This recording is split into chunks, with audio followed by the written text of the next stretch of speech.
I get a knock at the door, and here, two guys in a suit. I'm from the FBI. The first thing I have to say is, what took you guys so long? I told them the truth. I was going to make my own IED, and I was going to set across the Islamic Center over in a bank's parking lot, and I was going to dial it in and just watch the show. Growing up, I saw a movie, and it was Rambo. Rambo was tough, respected.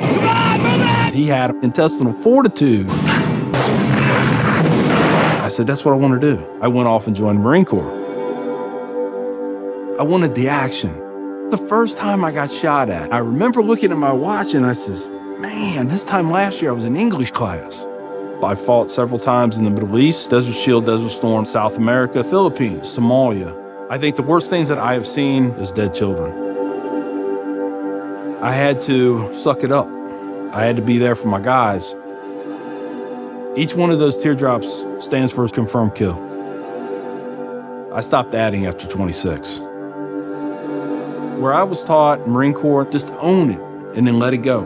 But there comes a time when there's too much of that and you can't turn it off anymore. I want you to give me a window into your state of mind at that time.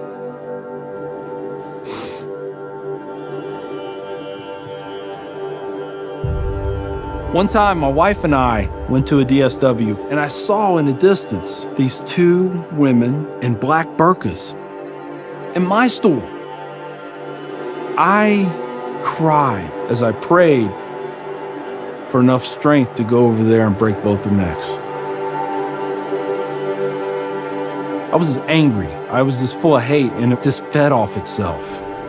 At that point, I was drinking a half gallon of vodka every 2 days.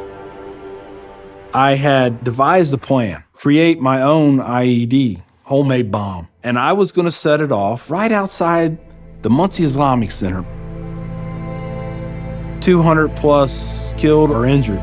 That was the plan. I saw an opportunity to do one last thing for my country. This was my rationale. I knew I would end up in a federal prison with a needle in my arm. I didn't care. My hatred of Islam, it was the only thing that was keeping me alive. So one day my daughter comes home, second grade maybe.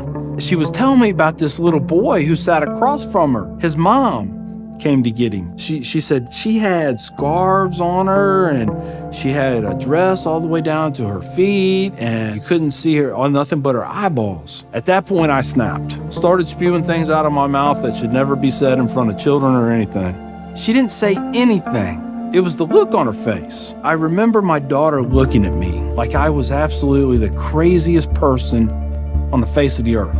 She was my little buddy. Yeah, she used to say we were road dogs. I know I saw it in her eyes. I made her question that love. And that's when the light bulb came on. I decided to give the people of this community one more chance. So I went to the Islamic Center. See a gentleman in the shoe room taking off his shoes. He looks at me and he smiles. He said, can I help you? And I said, yeah, I want you to teach me about Islam. So he went and he gave me a Quran. Read this. Come back when you have questions. So I did. And I would see things in the book. I'd be like, there it is. I got them right there. Explain that to me. And they would. This was a kind of awakening. Long story short, 8 weeks after that first day I stepped into the Islamic Center, I became a Muslim.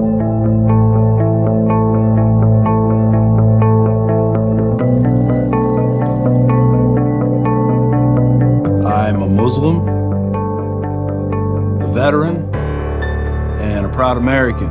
I had learned that I was completely wrong about everything that I felt.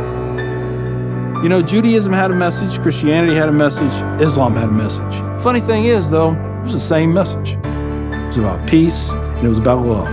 Please join me in welcoming Mr. McKinney. My big thing is now to stop the hate. Nothing good has ever come out of hatred.